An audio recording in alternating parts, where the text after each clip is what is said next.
Surprise, everybody. This is Chris McCleary with another CIRF report, but normally I'm recording these on Wednesday. This is Tuesday evening, about 8 p.m. Central Time on the 27th of September.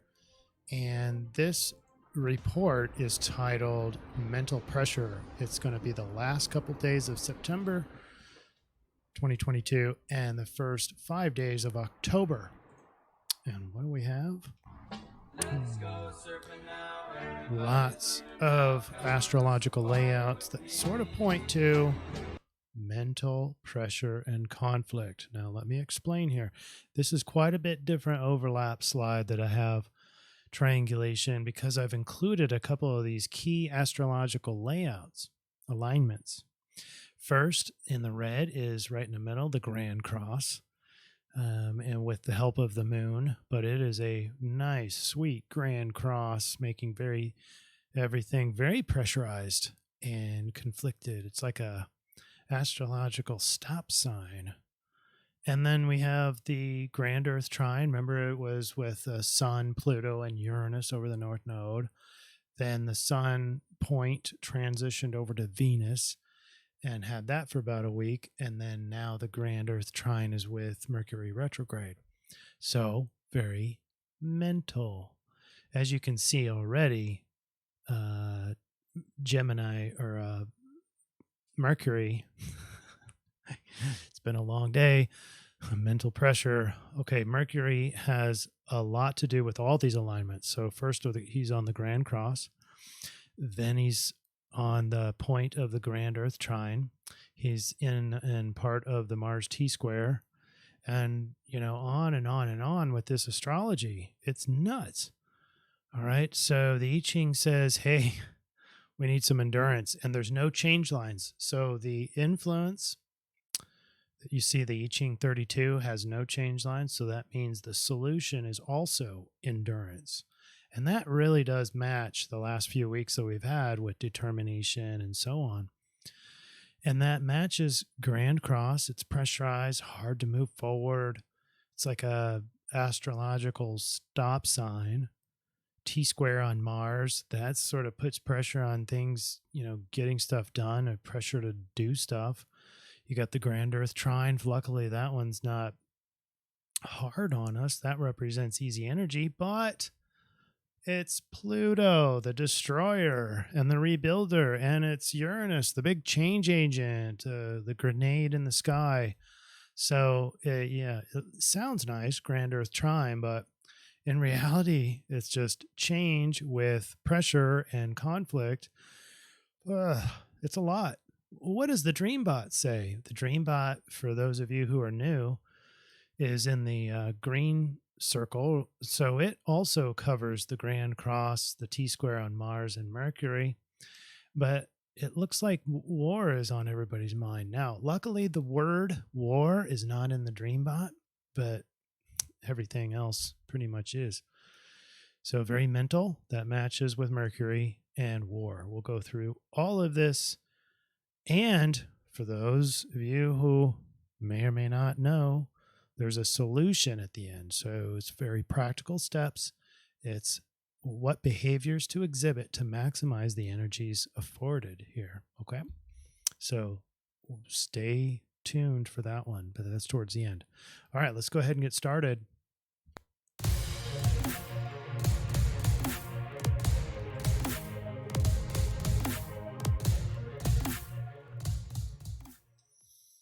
All right. You know what I forgot to do is check out the comments. I've been so in a hurry to get this prepared, to at least get this out, because there's no way on earth I would be able to record this on Wednesday. Let me get this in alignment a little bit more. And I apologize. I ran out of time. I forgot all the excuses. My dog ate the homework. But I do remember a couple of comments. One was about these cursors, so I get to choose whether to darken them or to keep it light. So the question is, what does everybody like? And if you don't care, comment on that too. Hey, it really doesn't matter. I like it either way. Or, hey, yeah, I like it without darkened. I can also change this setting to where it darkens, but not so dark. All right. I think the comment had to do with being able to see the whole chart. All right. And thank you, everybody, for participating in both YouTube and Rumble with comments and up arrows and shares. Gosh, I couldn't be doing this without all of you. And I really do appreciate the help and the support. Okay, here's the astrology. We got the last couple of days. As you can see, Venus is going into Libra. We have a bunch of retrograde planets, so we're reviewing a lot of the past patterns. We covered that last week. What patterns did you all uncover in your CIRF week? Do you recall? Maybe look in hindsight and see those patterns that don't work anymore. Could be, remember, because everything's changing. The grander trine, it's tumbling everybody. Okay.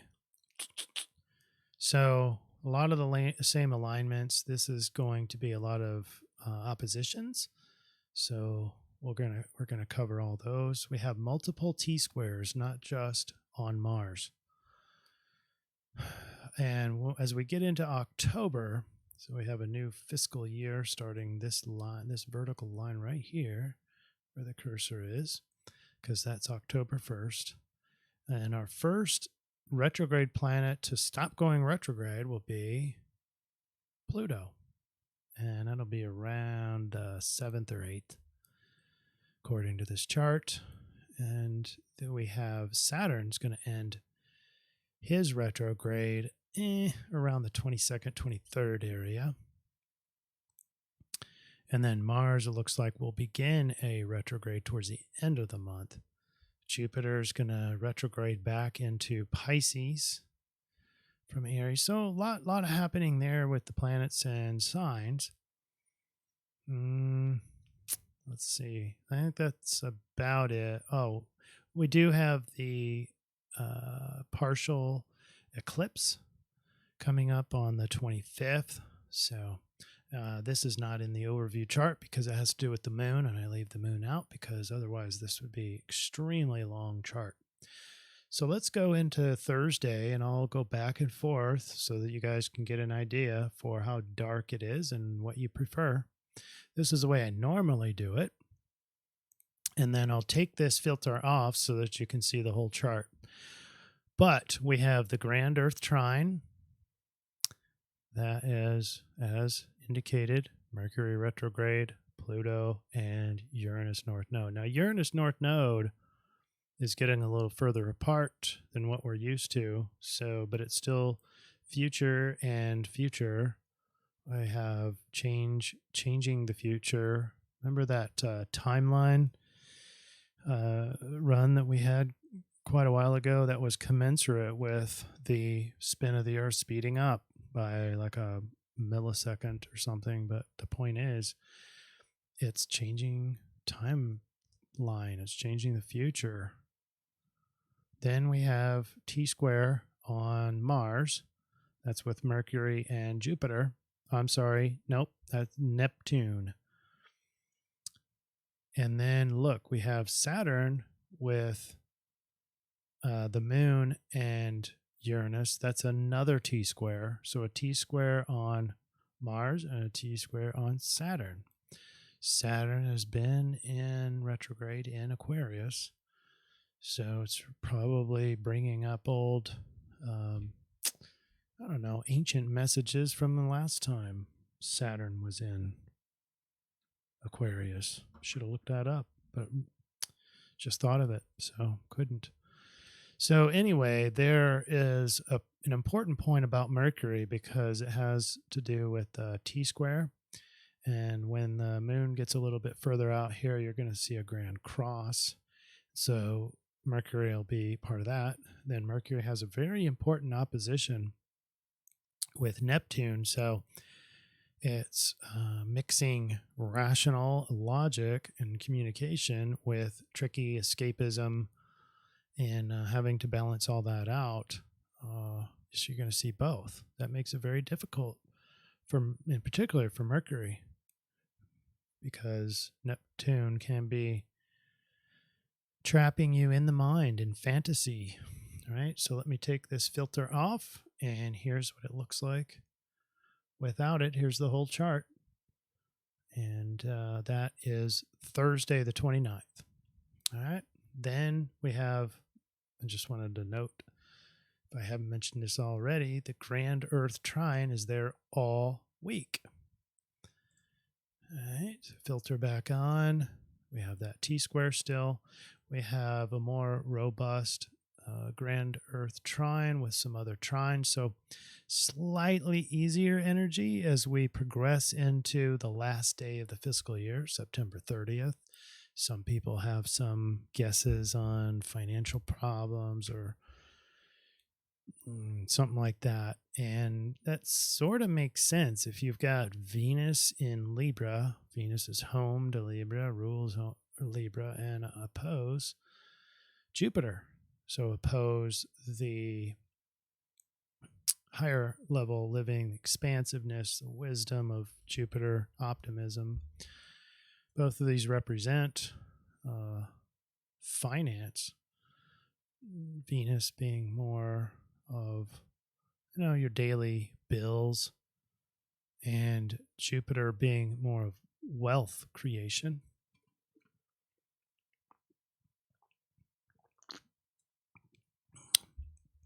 Thanks for letting me take a break.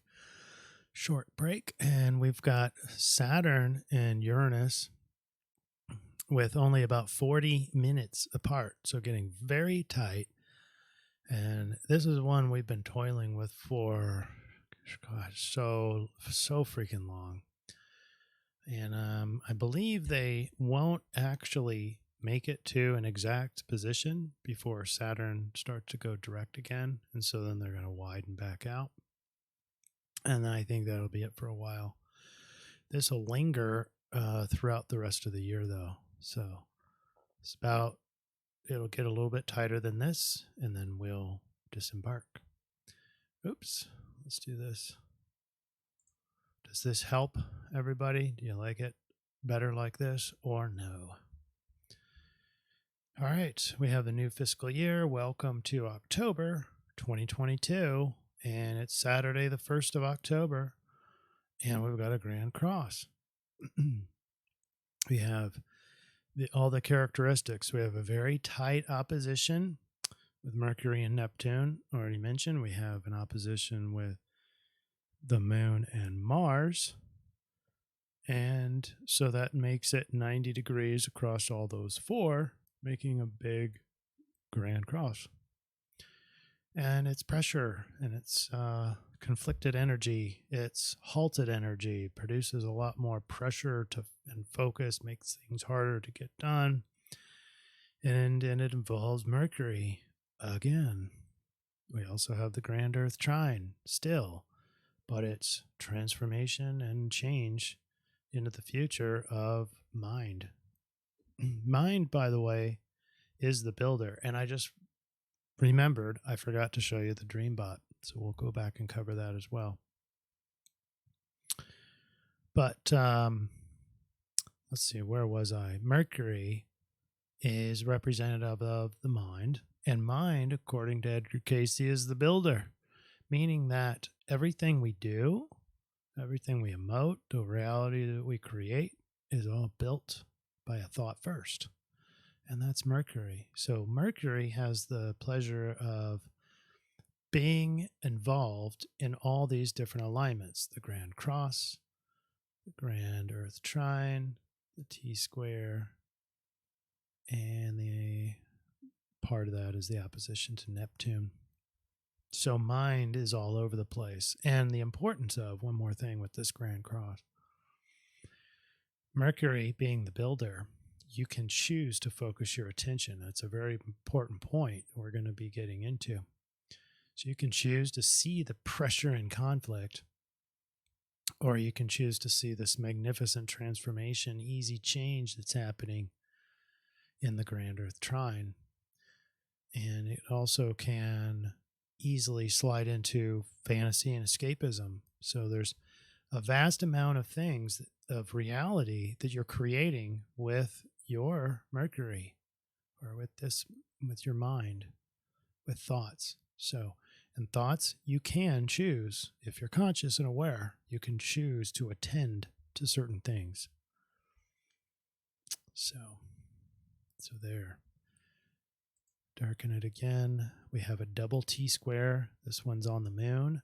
This is not a grand cross anymore, but a double, almost triple T-square, because you have the Sun and Venus coming together. It goes exact on the 22nd, so it takes a while. They're both fairly the same speed or similar speeds relative to the Earth. And so Mars, this is there all week. I haven't really talked about it.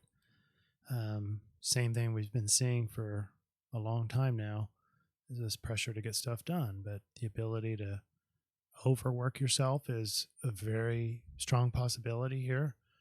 But we have the protest down here with the Saturn and Uranus. Monday the 3rd, about 4.5 degrees with Uranus and North Node.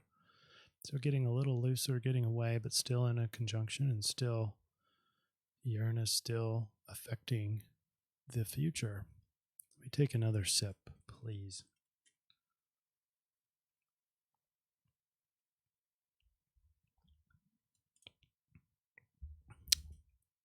Oops, let me undarken this chart for you. There's the chart. All right, Tuesday the 4th. This is a lot more easy. Look at this. Lots of trines in there. Hefty trines. We've got the Mars T-square aging out. And we have... I'm looking at Saturn and Uranus in a dashed line. And so that kind of confused me, because that normally signifies that it is waning, but it shouldn't be waning right now. So I'll keep an eye on that. But look at the Grand Earth trine, particularly over on this side. You've got Mercury, Venus, and Sun with easy energy down to Pluto, the transformative Pluto, Saturn, the way it is, and foundation and governance and limitation and hardship. It's easy for Sun and Venus to feel that hardship. So Venus is maybe finance strained, or relationship strained, or limited, or perceiving limitation. And then the emotions are in there as well. And then on Wednesday, final day of our CIRF report, still got the T-square. You got the moon down over Saturn, so beefing up this, what looks like waning. Trying to do some quick math with Uranus and Saturn. It's still getting tighter, so I don't know why that changed to segmented, but it's there. But a lot of green trines, and that makes energy flowing easily. Still the same things that we talked about. All right. Now, for our only I-Ching, because there's no change lines, is Hexagram 32. I have underlined the influence type of discussion in red, and the green actually looks blue here is for the solution. One thing, okay, let's see. I'm going to read this, and then we'll do the dream bot, okay? Just don't want to get lost. I don't want to forget the dream bot. It's pretty important this week. All right, so endurance is cultivated when determination is coupled with flexibility. Remember, the last few weeks have been determination.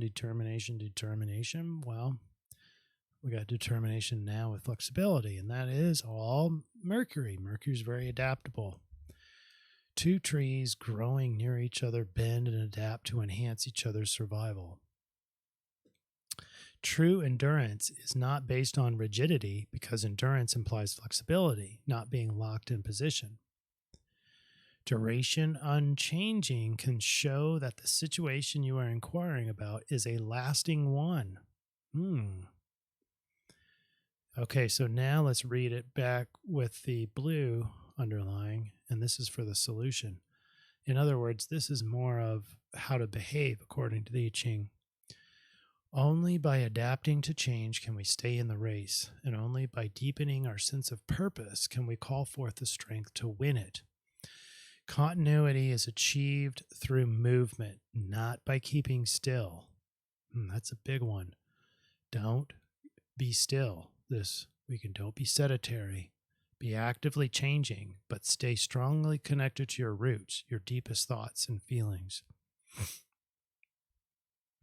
If you are not achieving success as you would like, examine your vision, perseverance, and whether you give up too soon. You may be seeking an answer about what you don't understand today, but its appropriateness will manifest as time passes. A commitment that is enduring can move mountains. Whew. That's powerful. A commitment that is enduring. And remember what enduring is: determination and adaptability. All right, here's the Dreambot. So the top word up there is narrow. I'm not really sure what to make of that. Maybe a closing in or a tightness that sort of matches with the mental pressure and conflict that we discussed. But number 2 is weapon and fires and hits. So a lot of a shot, a lot of things breaking, a lot of things about war or conflict. So it might just be more of the mental pressure and conflict, because the green arrows is about mind and the early root. So mind as the builder. It all starts somewhere, and it starts with the mind. So, a lot of our actions are based off of unconscious needs. Heads. Head and heads are there. I swear there was head in here, but there's idea and begin, there's head. So a lot of mental stuff and mental builder is behind everything. And then the red is just at least pressure, if not war. Okay. But note that the word war or fight is not in the Dreambot run. So that's me just inferring, and it might just be mental pressure, just like we talked about. So I found that one really interesting. All right. We put this into our conversion, and this being hexagram, hexagram, 32, endurance with the flexibility was obviously, and the Dreambot was obviously Mercury. So the focal point is Mercury. And so we put that into our conversion chart. We get hexagram 6 in the rave, and we get Leo. So guess what rave hexagram gate 6 is? Conflict. Isn't that amazing? So Mercury itself is in the rave gate of conflict. So you can't make this stuff up. The fundamental design component of progress, the law that growth cannot exist without friction. And then to be more specific, on the Grand Cross, on the day of the Grand Cross, that's October 1st, Mercury is in line 2, the guerrilla. In other words, guerrilla warfare. The ability to maximize an inferior position through timely contact and withdrawal. Aesthetic sensitivity and mental detail can find the weakest point. The sensitivity to find the weakest point in a conflict and to exploit it emotionally. And then the downside, the risk this week is the kamikaze. Striking but moot. A lack of sensitivity that blunders into conflicts. Useless conflicts. You're letting this mental pressure dictate your behaviors. You don't want to be doing that. All right. Let's do the solution slide. And here we go, folks. There it is. mental pressure and conflict. So here's the overview of what we talked about. How many big astrological alignments do we really need? Grand Cross, Grand Earth Trine, T-square, and so much more. Endurance is the watchword for this week. Extraordinary energy is on tap all week long. And then a reminder, next eclipse is October 25th. All right, this is what I was talking about, the solution slide. Let me get one more sip here.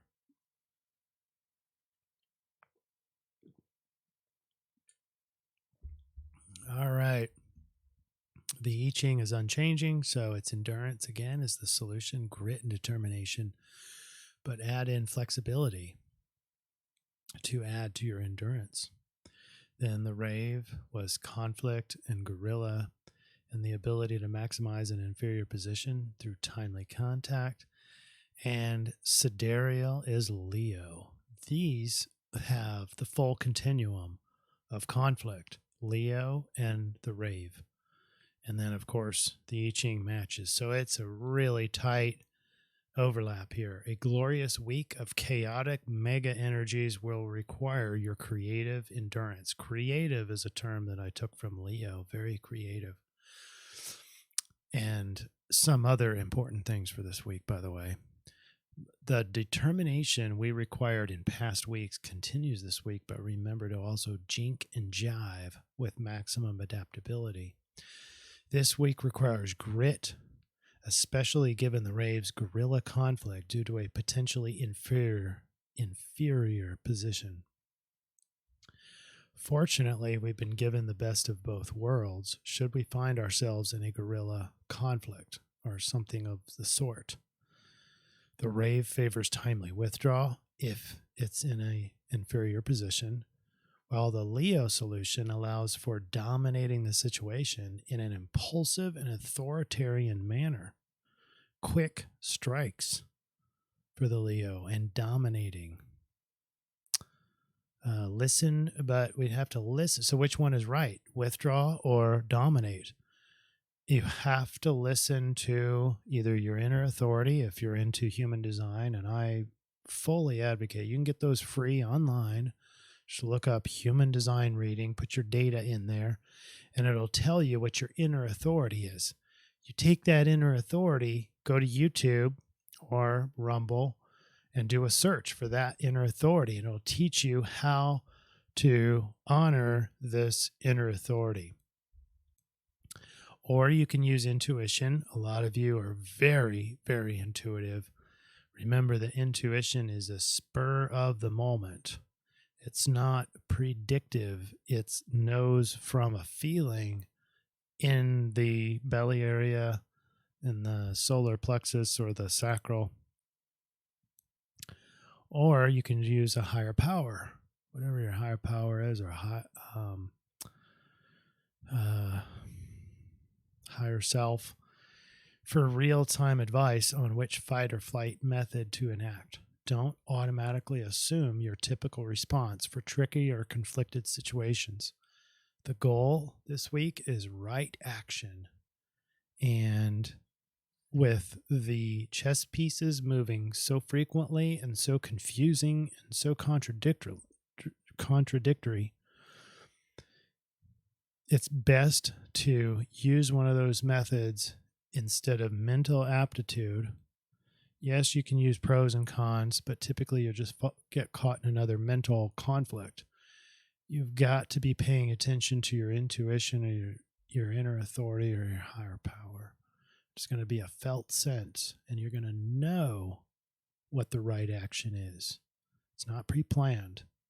There's a lot of moving parts and pieces today in today's world. So you need real-time advice and guidance. All right, so based on that, the mantra that I plan to use is, I trust in the real-time guidance that is constantly with me at all times. So all I got to do is tap in, be aware of it, and then I will have great confidence in knowing what my reactions to literally anything should be. So, all right, everybody, this is it. One of my shorter ones is 30 minutes, but if I've forgotten something, please indicate that below. I do appreciate everybody's support and comments and suggestions. Let me know how the cursor thing went. Do you guys even need the darkening of that, particularly on the astrology charts? So, all right. Man, this world's getting even crazier and more conflicted. One thing that I've noticed is that when you think you know something, just doesn't pan out that way. And so really don't know. That's the answer now. I don't know. I don't know. What's the truth about just about anything? I don't know. That's my answer. Maybe it's because I have such a dominant Mercury in my chart. So important. And when he's in retrograde, I feel like this guy. That's about this week. All right. Are you guys feeling this or not? Is it going to be mental pressure or is it going to be something else? You let me know what your thoughts are down below and let's have a conversation about it. All right, everybody. We'll have a great week. Kick some ass. We'll see you in the new fiscal year for another CIRF report next week. Cheers, everybody. Namaste.